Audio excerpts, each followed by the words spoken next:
Good morning, everyone. It's Friday, our favorite day of the week. We got something big happening.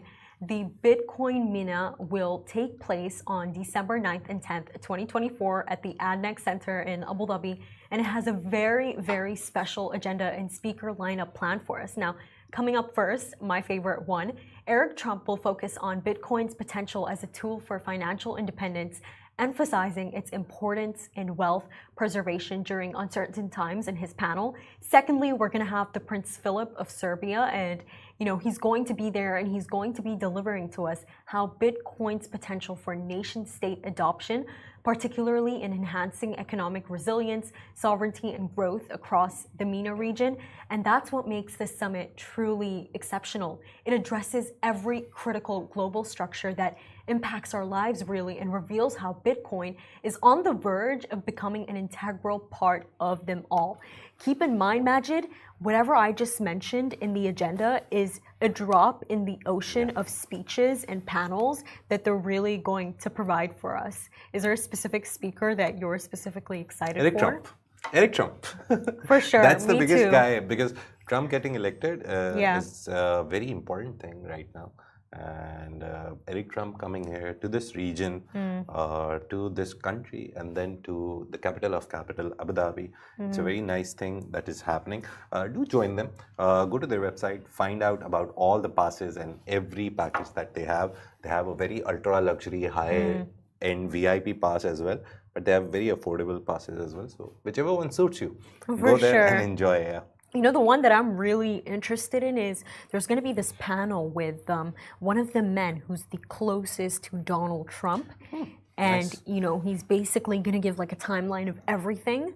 That one I specifically find so exciting. And they also have another agenda. I believe it was for how we can improve access to Bitcoin in the UAE. Yeah. That one specifically excites me the most because I feel that I can know more and that I can apply more and I can be a part of it through that. The interesting part is if you're a newbie, you can go. If you're an expert, even then, it's like a good networking thing where you can go find people who are at the same level and have a chat with them about Bitcoin's future, because Bitcoin is doing great things. It's going up and down.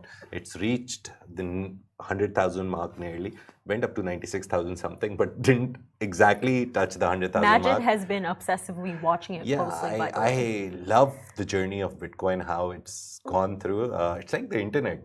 The first time it came, everyone was against it or skeptic about it. Now everyone is on the internet. We have it everywhere. You can't live without it, basically. So I think Bitcoin is maybe going to turn into a currency which everyone will eventually need. For sure. I agree with you about that. And even more exciting, we have the 53rd National Day coming up on December 2nd. This is going to be absolutely insane. Just this morning, Majid, I was speaking to one of my best friends. She's Emirati. And, when I look at this National Day, I really think about the youth of the Emirat. And they're really rising. Like, what her little sister is doing. When I heard this, I was absolutely baffled and proud at the same time. Her sister is 16. She has started an NGO an NGO in Kenya to support more morality in pregnancies. Nice. Imagine, I was so proud. And I was so proud. It's a 16-year-old thinking about such a big global issue. Yeah, and she also started her podcast too. Oh, nice. Yeah, she started recording it and I was completely proud. But, as this 53rd National Day is coming up, I think that out of everything that we're seeing in this country, it's the power of the youth.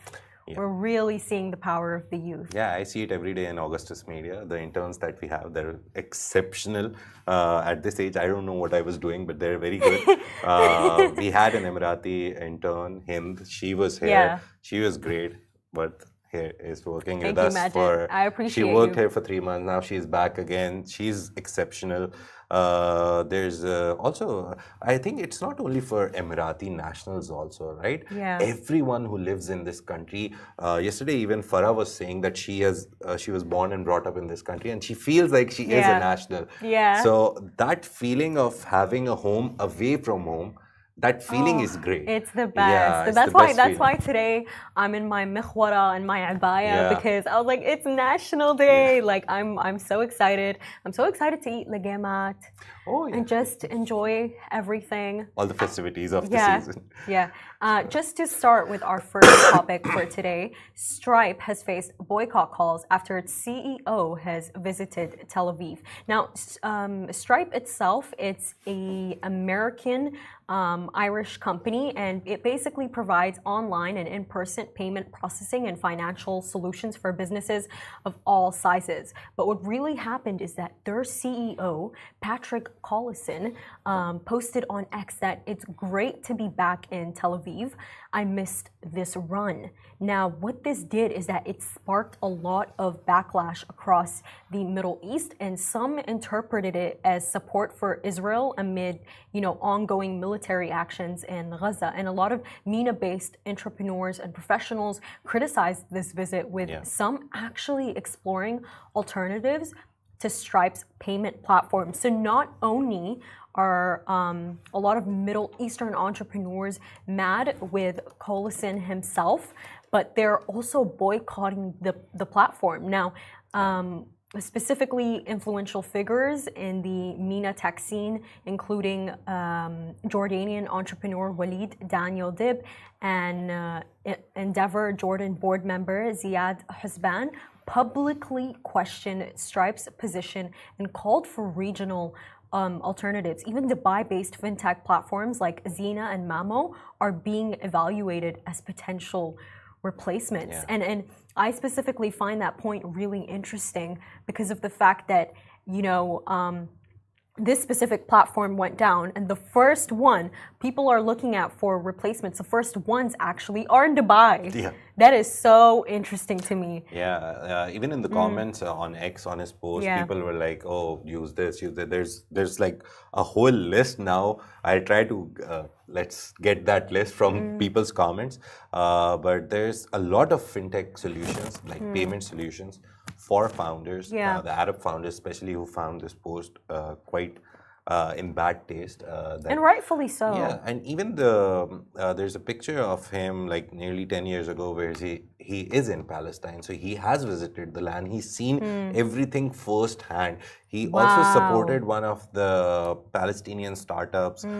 So he's been there. Yeah. It's not like me. I've never been there. So I only see pictures and videos. I've never seen it live. No, but I think when you take a look at this entire post, I think what's more offensive than the fact in itself that he visited Tel Aviv, I think it's the fact that he's showing that he's enjoying it too. Yeah. Do you get what I mean? I think because a lot of countries, a lot of businesses, they do maintain very diplomatic relationships with Israel, but this one, it's not just a diplomatic relationship. This is an enjoyable one. Yeah. He's enjoying his run, and so I understand why people would find that very techy. Why they wouldn't like it. The important thing is that some of the payment platforms, they actually from their account came and were like, okay, we're here. So Mamo is a startup, the way we startup. They came, they started posting on all the posts that were there on LinkedIn, X, everywhere. So it was a good opportunity they for them to capitalized on it. Yeah, even on our Instagram post, a lot of founders from those, they came and they were like, you can use our services. Some of the names we would love to take, obviously, we would try to promote them. Zena, they recently got a $22 million funding. We did a story on them. It really did good. Everyone loved the story coming out of Dubai, UAE. There's tap payments, there's Money Hash from comments. All these are suggested by people who are using them. So there's Hyperpay, there's tap payments, there's Teller also. We did a Dreamers episode on the founder of Teller recently, last Monday. So yeah, you can go find out. But about that when as I well. take a look at this entire story, I really do think he needs better PR. Yeah. I think he needs better PR. He should not just be posting anything. Yeah. Especially at the time and age that we live in. I mean, this in itself, this entire post, this is like breeding ground. This is breeding ground for competition. It's breeding ground for just people taking down your business entirely. Yeah. But it's been added, Stripe has been added to the boycott list. There's an app which was tagged by one of the people who commented on it. Boycott app. It lets you scan the barcodes of the products that you're using to tell you the origin, where they're coming from, or if they have any affiliations with the people who are recently doing atrocities across the world, not only Israel. So they said, okay, bye-bye. I downloaded the app actually. I went on the list. They have categories. So if someone is a direct Israeli founded company, they have it on category 1. If someone has weak association, if someone has a distant association. Yeah, so this app, I went and they didn't have Stripe yesterday, but today in the morning I checked and they have Stripe now in the second category. Do you think every kind of association makes a difference? Yeah, as a brand, see, everyone now with the consumer that we have right now, he's very educated, not in the sense of knowledge and wisdom, I won't say that, but he's very educated in what is happening. So if they know that this brand represents this idea, and if they're against that idea, they will stop using the brand. So it's a good movement. It's a big movement that is happening. It is. And we're seeing now more than ever that business owners, they need to be so aware of who their consumers are and what they stand for. And a really good example of this is Majid Al Futtaim. Just recently, we saw that in Jordan, amid the boycotts against Carrefour, what happened is that they replaced it with an entirely new supermarket. And they made it local. So now Jordan Carrefour is turned into a local store which will have local products from Jordan. So it's good for the Jordan economy and Jordanian products. Exactly. And they understood the environment, the business environment, which is very difficult. And the cultural environment. Yeah. And they changed it. So it's a very nice move coming from, again, a very Emirati product, Majid Al Futtaim. They own the franchises across the Middle East. In Jordan, everyone was boycotting Carrefour because Carrefour is basically French. That's a French company. They're franchising there. Majid, it's really interesting that you brought up how Majid Al Futtaim owns a lot of enterprises across the Middle East. Is it perhaps that this happened with Stripe because of the fact that it's not so big? Because now what I'm seeing this trend of that the bigger that companies are, the more that they know the stakes are high, and the more that they need to be more careful in every single step that they take. Actually, to be honest, Stripe is big, but it's big in the sense that it's a private startup. It hasn't gone public. It hasn't taken a lot of investment right now. It has actually, but not that big. But in the private circles, it's a big, useful thing that everyone used. That is why the backlash is so big, because everyone was using them for the comfort that it gave you and the ease of use, basically. So now we have other startups, so let's see what happens. And finally, for our last topic today, founded in 1948, PUMA is one of the third largest sportswear brands in the world, and their story for today is that they have finally ended Israel's Football Association sponsorship after boycott campaigns. Again, we are seeing the power of boycotts now more than ever. Now, especially in this political climate. Previously, what I've seen is they have not worked that much. But now we're seeing this. We're seeing this with the backlash that the CEO of Stripe has received. We're seeing this with how just recently McDonald's reported a 1% decline in revenue. And now we're seeing that PUMA itself, it's the third largest athletic wear manufacturer. They've just ended a sponsorship completely. So what basically happened is that they announced on December 31st on 2024 that following this very sustained 5-year global boycott campaign that it will end this sponsorship. Now, this boycott was driven by 215 Palestinian sports teams and global activists, which protested PUMA's association with the IFA, and which includes teams in illegal Israeli settlements. Now, the actions against PUMA included protests, office occupations, phone and online disruptions, and public appeals to artists and sportswear teams to sever ties with the brand. This is absolutely insane. People really came together here in every single way that mattered to end this sponsorship, and we can see that it worked. Yeah, it started in 2018, so 4 years nearly of doing all the boycott divestment, and finally it's been done. One of the big brands doing it is like a sign that it's happening. It's happening actually. People are actually looking at brands and then finding out which brand supports which. There's a whole list by BDS movement itself. They update it, they keep it updated. The website is there, the socials are there. So let's see which big brand next comes and says, "Okay, thank you very much, not associating and you know, with Majid, I'm so baffled by this entirely because if you remember, I made the argument that boycotts don't work. But now I'm being proved wrong in every single way. Yeah. They do work. However, but interestingly, you know, just recently we saw that Puma's ex-brother Adidas, just recently they took Bella Hadid completely off of a campaign simply because it had ties with Israel. And Israel didn't like the fact that a Palestinian model was representing the campaign entirely. So basically what the campaign was, it was for these shoes from the Munich Olympics. And during the Munich Olympics, there was a bunch of Israeli athletes that were killed. And basically what it was is that Israel found it very offensive that Bella Hadid was specifically representing the campaign. However, in this case, we saw how Adidas was not in support of Bella Hadid. They were in support of Israel. But it's interesting how their ex-brother, Puma, they're completely in support of Palestine. No, it's good. I would just say boycotts work. I don't mind boycotts.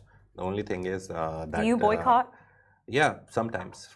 Depends. But I would just say boycotts do work, but you need cohesion in a boycott movement. This time, the good thing, it's not a good thing in the perspective of Palestinians, but it's a good thing that the world has seen a lot of what is happening. It's been aired, it's been shared on social media. There's people from inside Palestine and Gaza who've documented the whole genocide. The photographer, completely, it just jumped out of my head, his name. But all the reporters there, they've documented it from the ground. So now even people who denied that, oh, nothing is happening and all that, they have seen the first-hand account. So that is why you see a cohesion, a coming together of a whole Muslim or Islamic or Middle Eastern community. So as a community, when you put pressure together without like some people saying, no, then it makes a difference. Boycotts need a lot of cohesion and a lot of coming together. That is why it's working. What Majid here is saying, it's very interesting. So if you're trying to boycott a brand and you actually want it to work, a cohesive approach with a lot of people, with a lot of tactics, it could actually work out for you. And with that being said, do tune with us in a while. We have the co-founders of Argo Anchor Shipping coming up now. So we're going on a break and we'll come back in 30 seconds, 1 minute maximum. Yeah.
Led by CEO Anirudh Mohan and co-founder Fauzan Chataiwala, Argo Anchor Shipping is redefining global logistics with reliable, sustainable solutions. Specializing in transportation, supply chain management, and storage, this rising company is a trusted partner for eco-friendly and efficient logistics worldwide.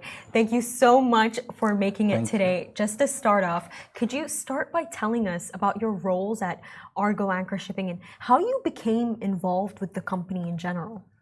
So I think we both known each other for about 8 years now. Yes. Yeah. Back from Mumbai in India, and in the same industry, right? We've been in shipping for about 10, 12 years now. He's been in shipping since about 2016 now. Yeah. So it's 8 years. We worked as customers, we worked as partners, we worked as vendors, and now we're working together with Argo. So that's how the entire idea came up, because like-minded people, right? We know the industry, we know how each other of us, operate, and that's how this entire idea came up.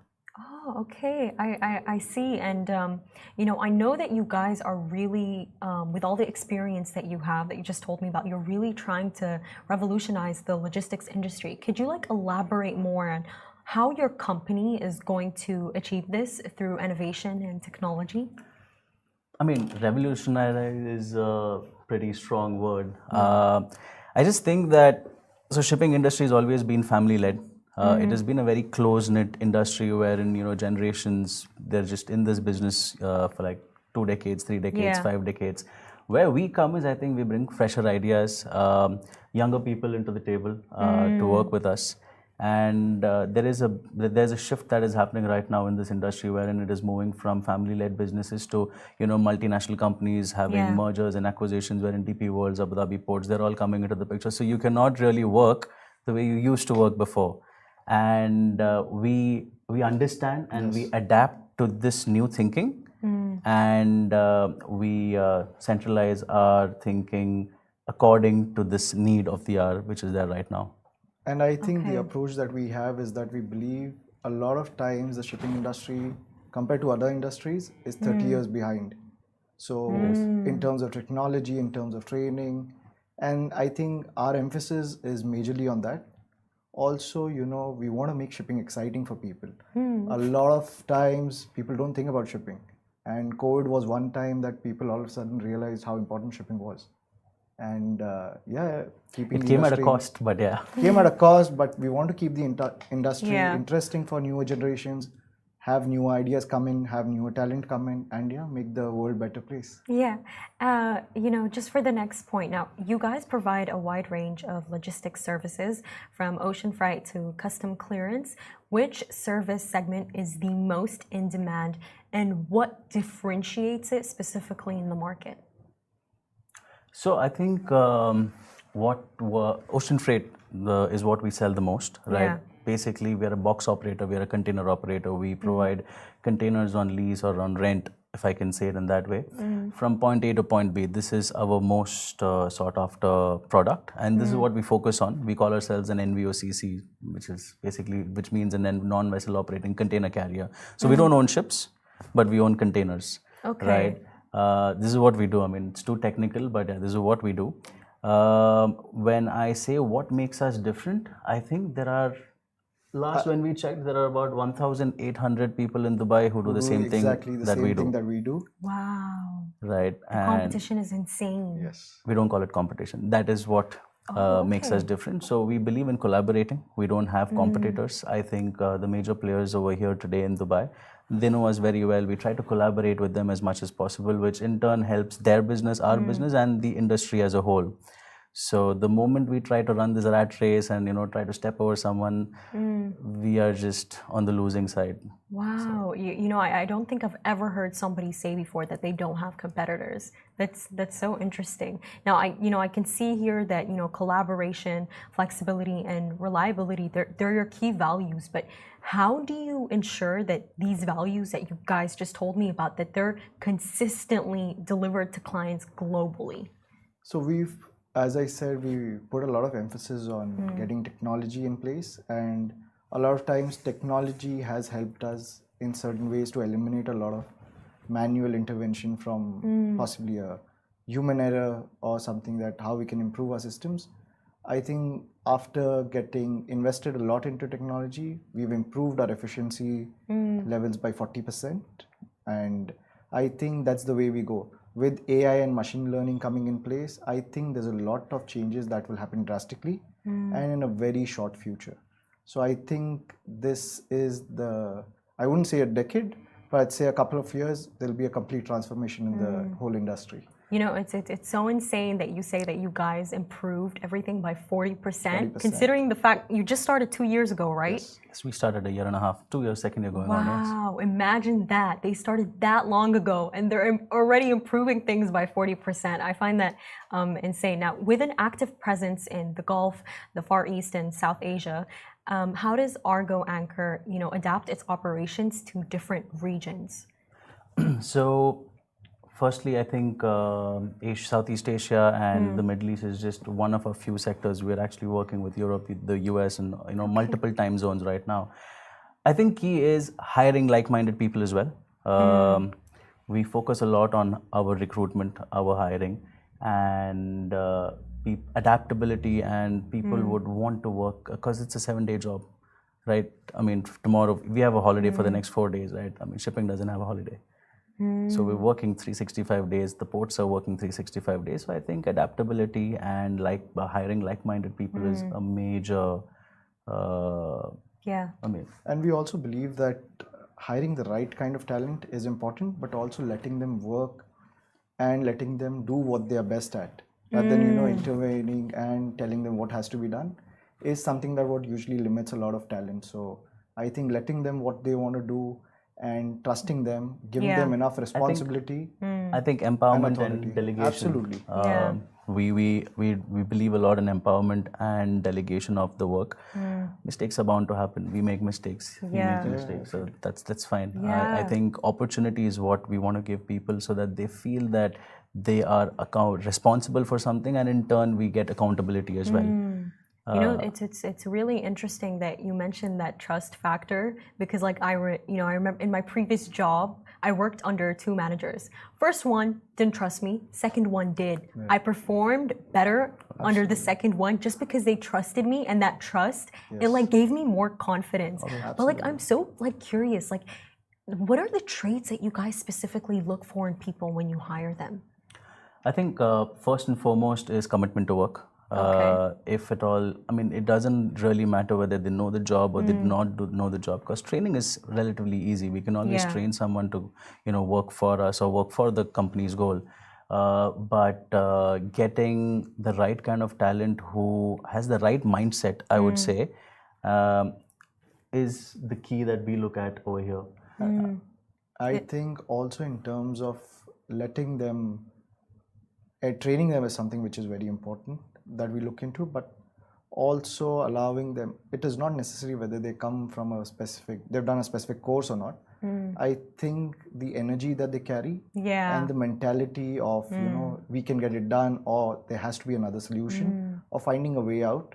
I think that is what usually, this is one quality that we usually specifically look for. Okay, so it's that energy. And just speaking of industries in general, how significant is the maritime industry to the UAE's economy? So I think back in 2021, the UAE, the shipping and maritime industry contributed about 135 billion dirhams towards the GDP in 2021. And there has been a significant increase of about 25%. 25% plus, I think you've got close to 150,000 people being employed within directly the shipping. By the shipping industry in Dubai. And Dubai has always played a very pivotal role geographically and even in history because of trade. And I think how shipping is advancing, you have a lot of work that the countries are doing to improve and make it easier for a lot of shipping companies to establish base out here. Dubai is also a transshipment hub, right? Connecting the east to the west. As he rightly said, right now provides it's a very pivotal hub for transshipment of cargo as well. So not necessarily that this cargo is meant for the UAE or something, but it is connected via Dubai. So geographically, I think Dubai over the last 20-25 years has reinforced its name over here and I think it's here to stay. I mean, GCC as such is coming up right now. Dubai is not the only port.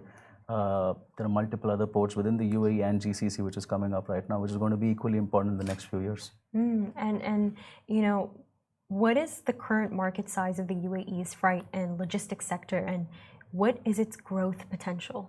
Do you guys see the growth potential in this, and how?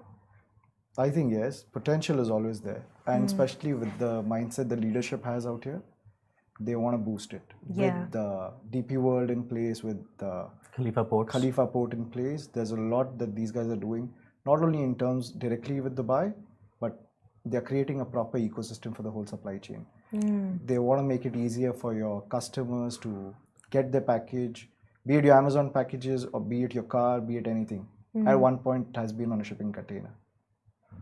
Always. So whatever comes in from China, whatever it is, it's always been in a shipping container, right? And they're always trying to enhance the productivity of the delivery to the end customer. Quick commerce was never a thing sometime back. Today's date, you order something, it's there in 2 hours or 3 hours, 1 hour, 20 minutes and all of that. So, and as we spoke before, from a family-led business, shipping is now moving towards an investor run, or I would say multinational backed businesses, right, wherein governments are now investing in shipping companies. Ports, DP World, Khalifa Port, they're all owned by the government. I mean, over here. So when that kind of money inflows, obviously they see a potential for growth over there. Okay, and what role does the maritime sector play in employment within the UAE? So I would firstly say within the GCC, 50% of the crude oil exports are happening from the GCC, and because of which there's a framework that has been created. So if you have exports, if you have this large number of exports, you obviously need imports. You need to take care of livelihood of so many number of people within these ports or working for these exports, right? And I think that's how an ecosystem is built, wherein the crude is just the beginning of the product, right? Today's date, I think UAE as such, we have multiple other products that are being exported from here, and more than that, it's a very big importers market as well. India plays a big role for the UAE over here, and all the 3 ports, all the 4 major ports in the UAE are thriving because of this business right now. Yeah. And just for the last question, you know, how significant is, you know, the entire industry, not just to the UAE, but to the Gulf region's economy? I think, as Anirudh mentioned, crude oil is something that's very important. But apart from crude, there are a lot of things that, as in anything you touch, anything you feel, anything you can think of, has something to do with shipping. And the importance in the whole region, as I say, with the kind of projects that are being announced, the kind of development that is planned for the next, you've got the 2030 vision, you've got Saudi making big development announcements. I think the kind of potential that lies for the maritime industry and as well as for all the countries in this area, I think it's huge. Yeah, it definitely is really huge. And thank you so much for coming today, really. I really enjoyed talking with you guys. You know, we can see that they have already improved their efficiency by 40% through technology, and they've only just started in less than 2 years. I'm really excited to see what more you guys are going to do. Thank you so much. This is Smashi Business, Smashi Business production, a part of the Augustus Media Podcast Network. Make sure to tune in with us on Instagram, Beehive for our newsletter, and X and LinkedIn. And have a lovely, lovely weekend and a lovely National Day holiday. Thank you. Oh my God.